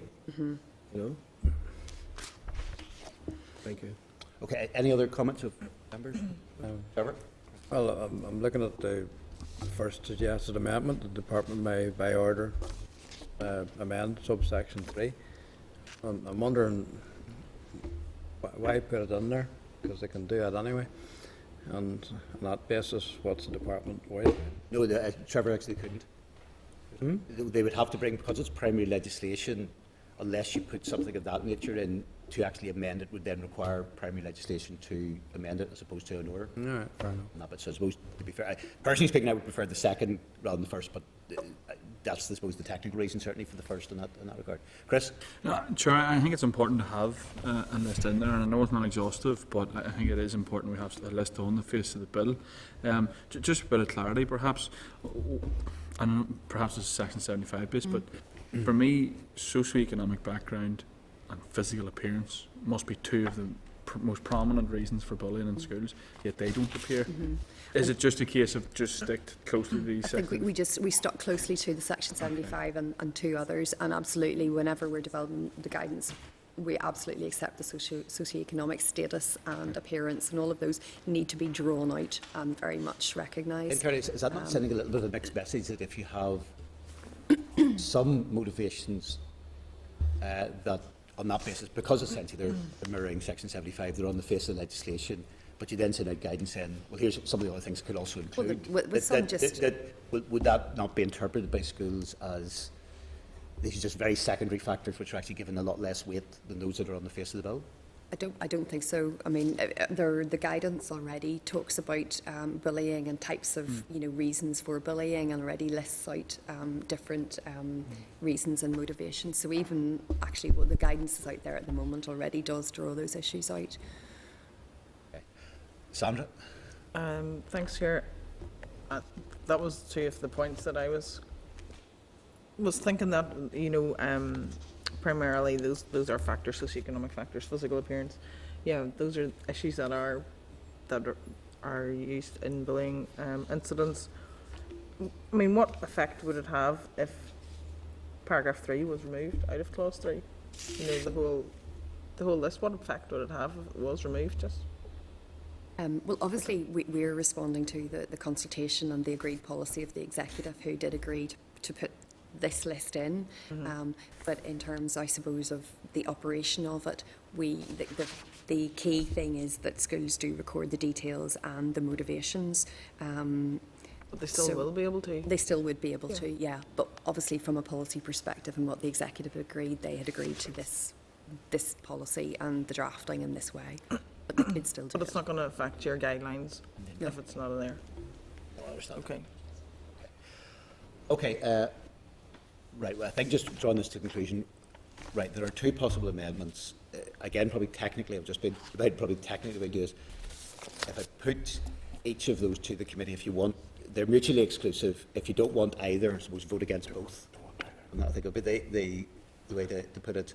But obviously you can't make, if one is agreed, then, if the first one, for instance, was agreed, then the second one wouldn't be put as a question, and similarly, if the first one's, the second one, what's it? With that one. First, Okay. Technically speaking, I think what is on your sheets as the second amendment, which is clause 3, page 2, line 37, which would be to add any more factors prescribed. It's essentially putting it over to the power to make amendments rather than sort of amend, for want of a better word. Is that clear to everybody? Say that again. Sorry. It's the second, on your sheets, it's the second one, Yes. which essentially would more or less compel the department to make regulations. The second one, which talks about by way of negative resolution, is essentially leaving on the face of the bill the current list, but giving a power to add to it, I think, by way of amendment. Just as the Chair says, so that at clause 3, page 2, line 37, leave out, etc., what that does is that deletes the list. The age, disability, gender reassignment, marriage, blah, blah, blah, would delete that. But then what it would leave it to is for the department to bring regulations, which would be subject to draft affirmative resolution by the Assembly. The other amendment, the clause 3, page 3, line 4, what that would do is leave the list in, but then stick on at the bottom, department may, by order, subject to negative resolution, amend the subsection so we could add to, or indeed take. And I don't know if this adds to the confusion or clarity in relation to it. It's listed on the page in the order of, if you like, the clause 3, page 3, line 1. It's first on the page, but we're voting on the second one first because it actually comes in on the face of the legislation. Would come in first, which is the way you'd normally do it. As I said, if you're in favour of either of them, it's an either or. If you're against both, then I suppose you'd vote against both in that regard. If that's, I'm not trying to lead it. Could you just, Chair, clarify for us, because I thought when I listened to you, you said that second one you'd leave the list in. No, it's our second vote on one would be it's the one that leaves the list in is the one that's entitled "At end insert the department may by order subject to negative resolution amend." Yeah. It's a sort of a leave the list in, but then have the power, if you like, by way of to add to it. The second on the page, but the one we'd be voting on first, is the one that essentially would more or less make it by way of regulations to draw up the list in regulations in that regard. So Which would be more complicated for the department to deal with? Well, I think the regulation making one, I think both for the department and indeed for the committee, to the fact that we'd be prescribing motivations. Our starting point would be this list, and you would then have to ensure that, we have some issues, but then another factor or somebody else argues for another one. I think we and you could get yourself tied in knots around where we end with the list. Well, I suppose strictly speaking, that is likely to be the case in one shape or form, because I think if there's, I think to be fair, it's probably true if you accept either of the amendments. I think because you're looking about what should be added, what shouldn't, that sort of thing. So there's that issue. Okay. And again, reiterate, we will be clear on the guidance, and that's to schools, pupils, parents around, what the actual meaning is. Just feel in terms of the pressures and addressing all the issues we have to address in the school sector. Do we want to tie ourselves in knots over something that really we don't feel is fundamental to addressing bullying? Right. If I can come then to the two amendments then. First amendment, which is clause 3, page 2, line 37, leave out from line 37 on page 4, line 4 to page 3 and insert any one of more factors prescribed in regulations to be made by the department subject to the draft affirmative procedure. Those in favour of that proposal? I don't know. 4. Those against? 2, 3, 4. Abstentions? 1. So I think As technically you're tied, it falls. it falls, okay. Then the second amendment at end insert, the department may by order, subject to negative resolution, amend subsection 3. Those in favour? 1, 2, I think I would. Oh, sorry, can members indicate clearly? Yeah. So it's 1, this is 2, 3, the amend by, may by order, subject to negative resolution, amend subsection 3. So that's 5. 5, Those against? 1, 2. 2, And then abstentions? Okay. 2 abstentions. So the committee's then agreed then with what is the first amendment on the page, but the second amendment that was put to it. Right. There's no other, I mean, that, oh yes, there will be, sorry, as part of that then, because of, if you like, the first amendment we put wasn't made, then it becomes relevant. There's a departmental amendment which adds then it adds to include the motivations, those with dependents. Sorry, yes, I think it was yes. one that was omitted. Probably relatively uncontroversial. Members, Where is it? It's not on the list, Chairperson, so it's members will whenever, recall- yeah, Sorry. that's right. Whenever the committee were here last time, in fact yesterday, whenever we were dealing with the subject, that indicated that the list of 10 motivations that were on it reflected Section 75, but then there was a realisation that left out one of the Section 75 bits, which was those with dependents. The department is seeking to make an amendment to add those with dependents to the original list, that sort of thing. So, again, our members, and again, I think there was, broadly speaking, yesterday, I think that Sure. there were people were happy with that. That would really cover all care situations, wouldn't it? It would, Yes, it would, it would, it would. yeah. Are members content with that amendment from the department? Yeah. Okay. Okay. Then again, I don't think there's any, first of all then, are there any other issues anybody wants to raise under clause 3? If not, then can I put then clause 3 as amended to the... Anybody? Okay. Right. Clause 4, informally we agreed not to pursue any amendments to clause 4. Any members wish to raise anything under clause 4? If not, can I put to the committee, is the committee content with clause 4 as drafted? Agreed? Yeah. Then clause 5, similarly, it's the short title of the legislation. Surprisingly, we did actually have proposals to amend, which is very rare for that to happen. But the committee informally, I think, agreed again that it wouldn't pursue any amendments to this clause. But do members have any issues they want to raise under clause 5? If not, then are members, is the committee content with clause 5 as drafted? Agreed. Yeah. And also then, I suppose, finally on this subject, again from our discussions yesterday, there was no other amendments that had been sort of suggested informally by the committee. Is there anybody, other than what anybody wants to bring as an individual or as a party, anybody wishes the committee to bring forward any other amendments? Okay. Then we'll have to informally put, is the committee content with the long title of the Addressing Bullying in Schools Bill? Yeah. Very nice. Right, that concludes the formal clause-by-clause scrutiny of the Addressing Bullying in Schools Bill. I'd like to thank the officials for it. I appreciate we've probably left you a little bit more work to do on that sort of things, and we will formally have a short meeting on the 8th of February do you know what time that is at this stage? 3:45. 3:45. That will consider its report on the bill, and most particularly I think there's at least one of the aspects we were looking at. Was a bit of a tweak, for want of a better word? Okay. That concludes. Thank you, and we would just entertainment for today, register so our thanks for facilitating, the consideration, and the Minister certainly is very appreciative of the constructive engagement, so we appreciate it very much. Thank you. Right. Folks, the next item on the agenda is the Assembly Research Briefing on Promoting STEM in Schools. And it's a briefing paper at page 47 by the Assembly Research.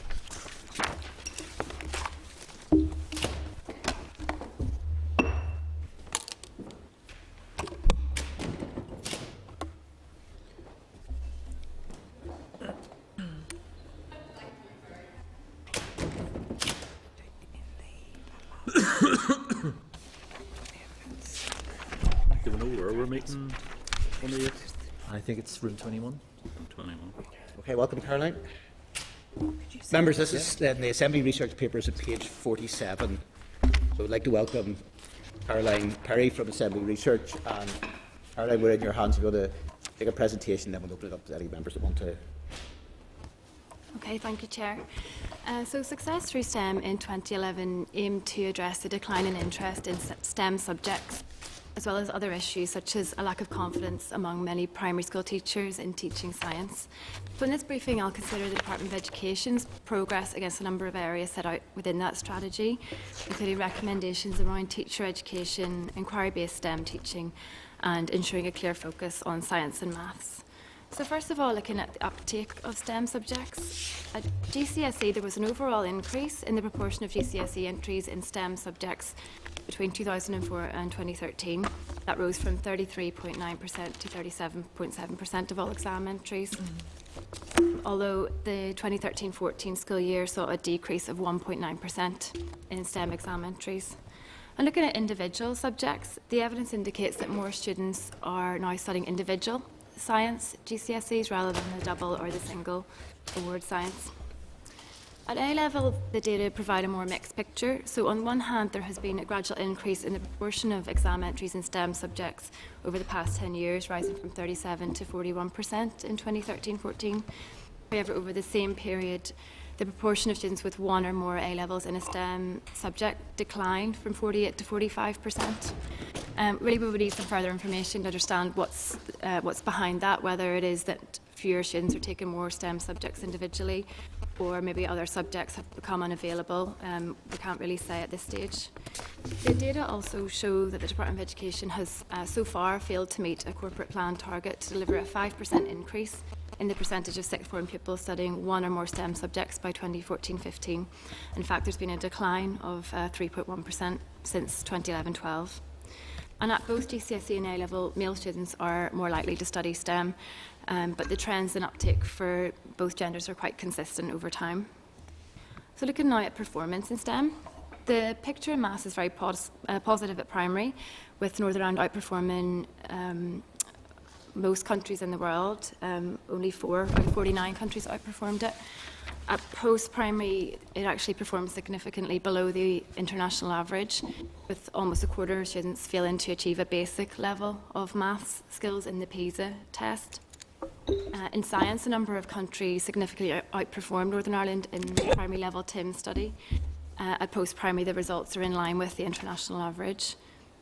So turning now to teacher education and development.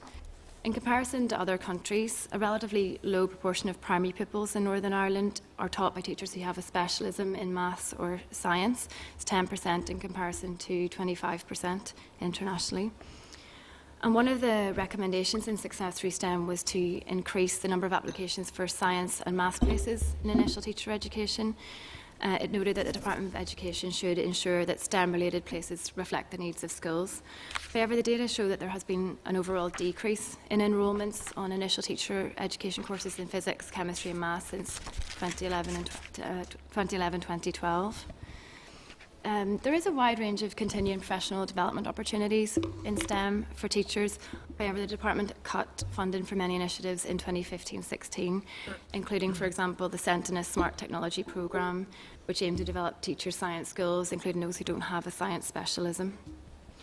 So looking now at primary science teaching and inquiry-based learning, as many members will be aware, there was a recent evaluation of the world around us, and that found that the science and technology elements were underdeveloped in over half of schools that were inspected.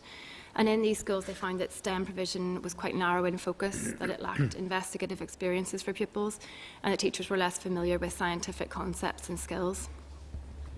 There are a number of issues in relation to primary science teaching, including there is a lack of confidence among many teachers at primary. A lot of them feel they're not prepared, they're not equipped to teach science.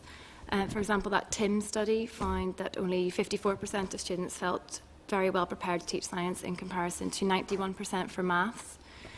Northern Ireland spends less time teaching primary science and emphasises science investigation less frequently than in many other countries.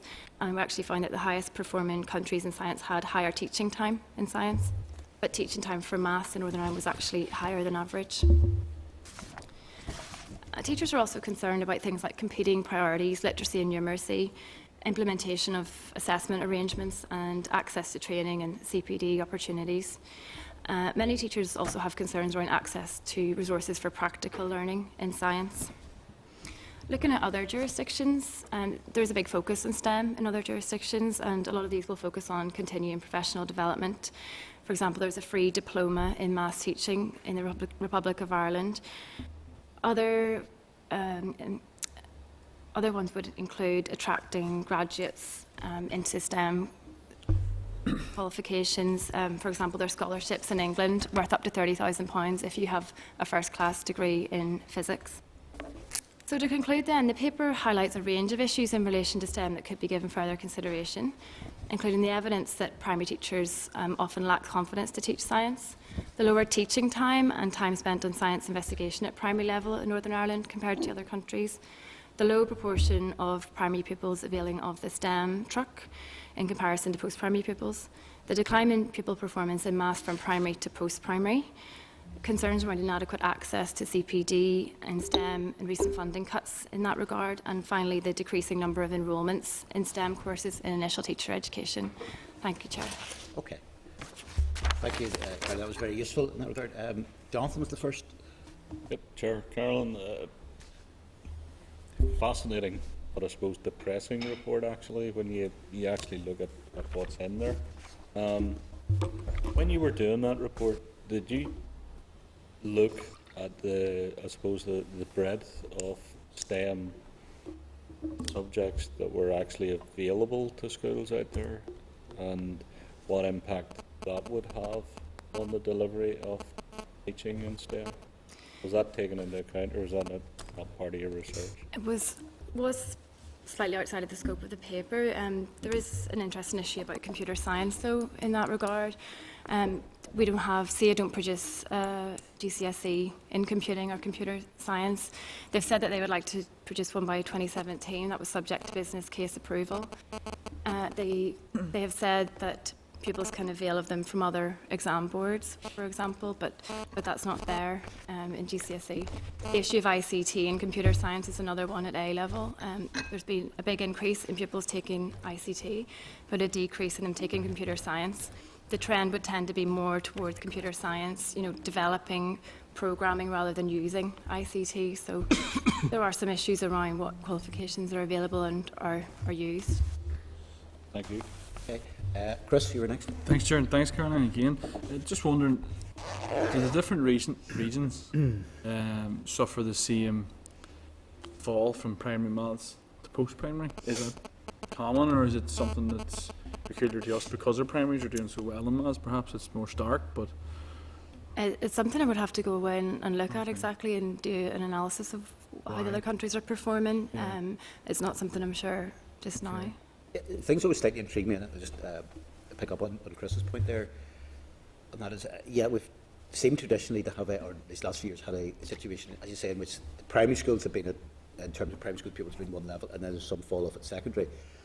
But you'd almost think from some of the sort of background, other bits of evidence, it almost should be the other way around, which is, the common complaint is, world around us, there's not an insufficient science element on the world around us, and there's a lack of confidence amongst teachers, and all the factors and things. And you'd kind of think that should almost mean that we're underperforming at primary level. Somebody's mobile is clearly too close to the system in that regard. But yeah, it's funny, maybe there's more of a comment. The evidence will actually be the other way around, that it shows actually the better performance side of things at the primary level, and then there seems to be this, and I suppose just trying to, in our own minds, it's very difficult to ascertain a particular factor as to if clearly there's a degree of fall off, or whether it's a question of, in other countries, it's a question of that they make a step up, if you like, when it comes to science level, whereas we don't actually do that. So I suppose, I appreciate that's maybe more of a comment than anything, Caroline, but on that side of it. Sandra? Thanks, Chair. My question was more or less covered, and my concern was about the impact of STEM being studied in Northern Ireland. Since SIA will be the only providers, more or less, in Northern Ireland providing GCSE subjects, the English board system will not be here in Northern Ireland. You haven't looked at that. No, that will impact. That this paper was in November. So more developments have happened since then. One that springs to mind is the computer science option won't be available unless they do reduce it, for example. So yes, there could be some implications there. Okay, thanks, Chair. Okay, thanks. Sean? Thanks, and again, Caroline, thank you for a good piece of work. In terms of the primary science, what sort of years are we talking about there in terms of that study when it shows that primary is much better than post-primary? Yeah, it's around age, I think it's around age 10 or 11. Sorry, but what year was sorry. that? How many years ago was that? Oh, sorry, the TIMS was last done in 2011. There was one last year, but the results aren't out yet. It would be interesting to see what those would be. I'm just thinking, when did we go from the old 11 plus to the present system? Neither been useful, but in the old 11 plus system, I had to get that caveat in. Sean.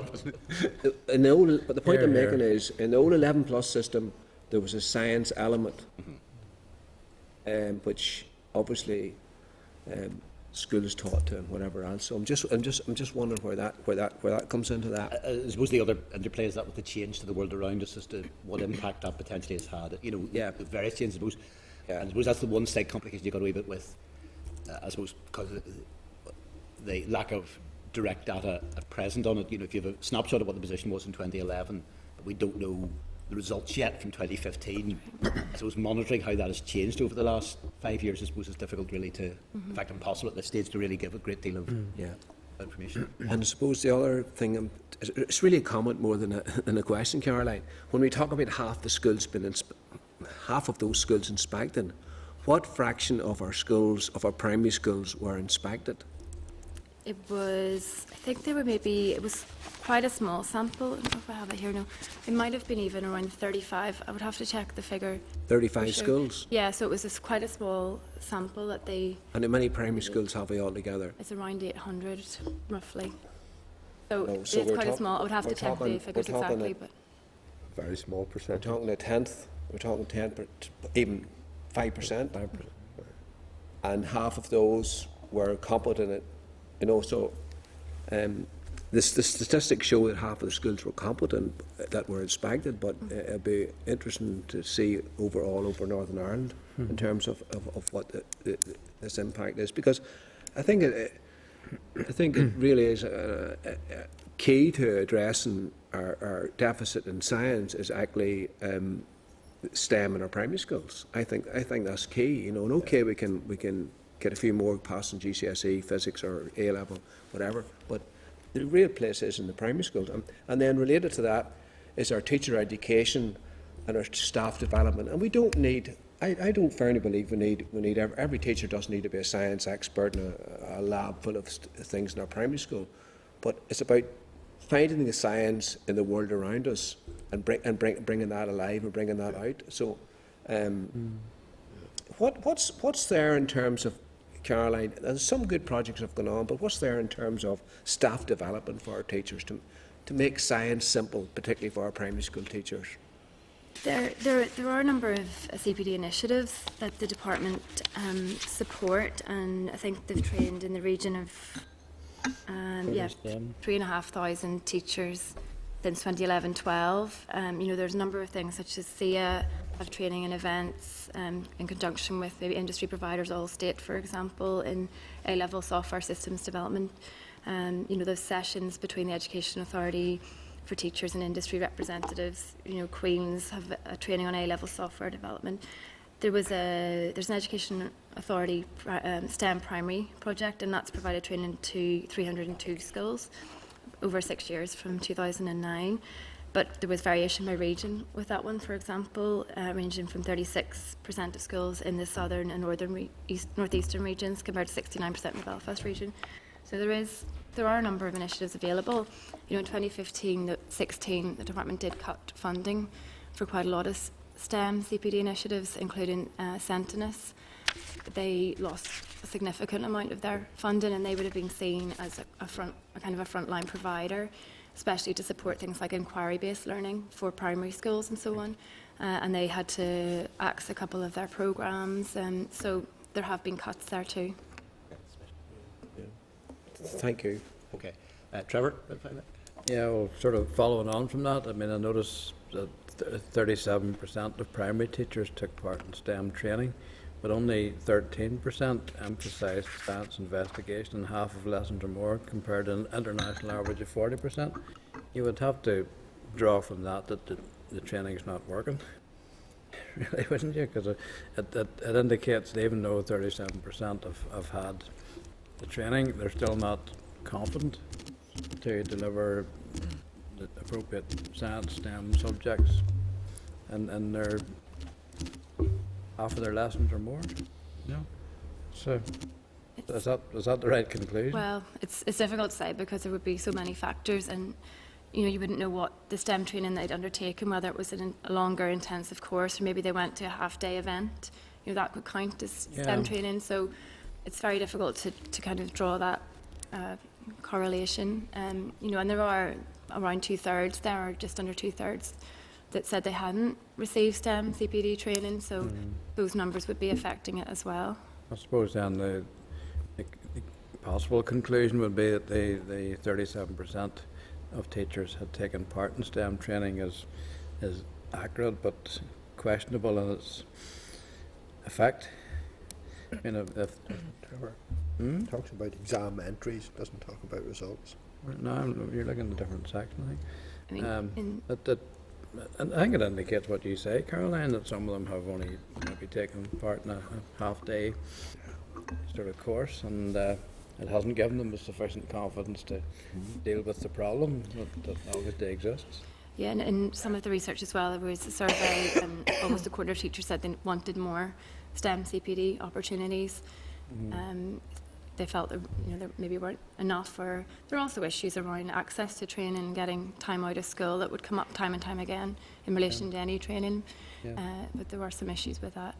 And coming back actually to the point about the quite small sample that the ETI had, some of those findings around the teacher confidence would be supported by the TIM survey, which was a much bigger survey of primary schools. So, the evidence would suggest there are issues there.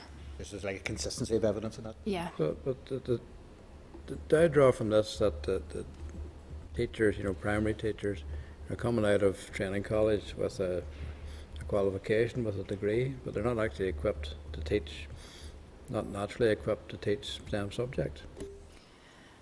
The Bachelor of Education would be the most common qualification, the sort of route of entry into primary teaching, and it does cover all of the areas, and there are modules, additional optional modules in science and so on that they can take. There seem to be concerns around the extent to which science is covered, maybe in comparison to other parts of the world around us, the history and the geography. Certainly teachers are coming out as much more confident about teaching those areas than they are in the science. So we're producing teachers possibly without the necessary tools and equipment to teach what's actually a priority area. Now that's added to the fact that we don't need to comment on this, Caroline, that we're producing too many teachers without the right skills to start with. Okay, take that as a comment. It's like, no, nobody else here respond. Robin, just final point then. Just a very short one, Chair. Thank you. Caroline, in terms of in the executive summary, the first bullet point there, ensuring a strong focus on professional development. Are you referring there to continuing professional development? Yes, in that regard, and then the next aspect of it was around the initial teacher education. Yeah, as well. And in the continuing professional development, when a teacher undertakes an element of continuing professional development, is that accredited training, or is that just a course that they go on for a couple of hours or an afternoon? Or the continuing professional development, it can range from a professional qualification to accredited other types of accredited qualifications, or it might just be that they went to a conference for half a day. It could mean a very, very wide range of things. It could mean mentoring, perhaps even. It would cover so many different things. Yeah. Caroline, thank you. That's been very useful in helping to focus our minds. I know it's an issue that we've been, as a committee, down the years, actually been fairly involved with. Whatever. Just in terms of suggested actions, to focus on it. I mean, first of all, it'd be useful if we can get, I know there's not a great deal of time left in the mandate, but if we can maybe get a final briefing session with departments, members interested in that, just on the promotion of STEM. Yep. You know, again, if it's time permitting on that regard, and possibly. See, Chairperson, the members also want to write to see just about, I know there have been written questions about this, about the impact on schools with withdrawal of the examination boards, but you could ask about STEM availability and SIA's plans for GCSE computing. Get a bit of an update on that. Yes, Chris. I hate to add another one to the list, but perhaps modern languages. That's always left out, but it's important to STEM. Okay. If it's possible. We can add that in as well, sort of thing. We're drawing the topic fairly widely in that regard. Okay, folks, we'll move. Oh, sorry, Sean. Just final STEM, and it does, I think, frustrate us all about STEM. You know, when we go to the BT Young Scientists, and we see less schools from the north than was previously as well. You know, and you know, I just thinking of the likes of Mary Lindsay and the work she does in St Mary's, and you know, in a private in Cregan, and how that has uplifted that area and those girls in that particular school and the work you're doing. I think it'd be really useful to, as well as seeing what the department doing is, that if we had a presentation from 2 or 3, somebody who's bringing it alive in the primary, and somebody like Mary as well, you know, even a short session on that, you know, just in order to inform our thinking of the way ahead. Because, as I say, I think it's if we're going to get this right, you know, we talk about corporation tax coming in a few years, couple of years' time, with a skills gap at the minute, and as Chris says, in languages as well, you know, but are we going to get the corporation tax and end up that we're going to have to employ people from abroad? I know no harm in employing people from abroad, but at the same time, are we going to be able to... But that stage Brexit might have kicked in. You know? Yes, fair point in relation to that. What's it? Looking fairly blankly if that was the case. Robin, you were looking in there? Yeah, I was only on this continuing professional development, Chair, and you know, the term continuing professional development is nearly meaningless if it is that somebody goes to a conference I mean, could we not try to understand or get a grip on what the department is actually doing in that area of professional development to try to encourage the STEM subjects? I think it'd be one of the bits, if we are getting the department to come to us just to give us an update on where they are with STEM, I think we need as part of that as opposed to... Oh, well, that's yes, I think as part of that, certainly we want to flag up beforehand that one of the areas we want to look and quiz them on is actually the issue of what they're doing about continuing professional development and those sort of things. So, Chair, given that we're near the end, actually, of the mandate now, and pretty much all our sessions are booked up, so the plan, if the committee are happy to do this, to try and get the department in, we bring together all the evidence that we've taken, which is a lot, over this mandate, and put the department over that, including the measures the member has mentioned. And maybe, I think what we might end up is putting something into the legacy report, that it may be unfinished business for the successor committee to look at, including perhaps visits, etc., or presentations from the schools. If you're happy. Okay, folks, then we move on then to correspondence. Now, there are 13 items tabled under correspondence, pages 75 to 151. The 4 items just I want to specifically mention. First one, I expect Sandra may want to comment on this. 7.5 Macrophone High School, really the issue of the annual Professional Development and Training Conference, where it's the conference, the international conference being held in Belfast in March, on reimagining remembrance, dealing with the legacy of a violent past in history and heritage. And there's an issue about, from the school's point of view, in terms of funding from DE, in terms of teachers. I don't know, Sandra, if you want to add anything just to... Yes, I just thought it would be, when this was brought to my attention, obviously I sent it into the committee clerk. It's something that we should take up with the department. Yeah. Members happy for us to write to the department just on this subject? I'll take apathy as agreement. Okay, so we'll see that up. Right, the next item I have is at 7.13, Committee of OFMDFM Inquiry Report into TBUC. And just, that's correspondence in relation to inquiry into building a united community. And I suppose they're asking for an update as to how the committee has considered TBUC and good relations issues. Are members content for the clerk to draft a response on that? Yeah. Okay, agreed. 7.14, there's a request from Book Trust to brief the committee, as obviously an issue about early intervention home literacy programme. Now, obviously, we're very tight in terms of time. Would members be happy enough if the clerk arranged an informal briefing event at a suitably convenient date for them? Which one was if we agreed on that? Finally, then, at table papers 7.15, the early years pathway invitation. Now, that replaces the early years fund. And these to brief on this on mid-March. I suppose this is really to, to make members at least aware of that. That's on that bit of table papers. Obviously, that's high-level significance. First of all, are there any other items anybody wishes to raise under correspondence? Yes.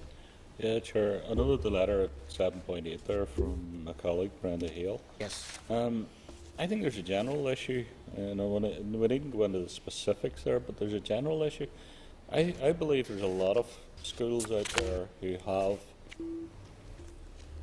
they're not non-standard whiteboards, they're actually not non-standard equipment, but they were bought before the very latest, I suppose, contract was agreed by the Education Authority now. Mm-hmm.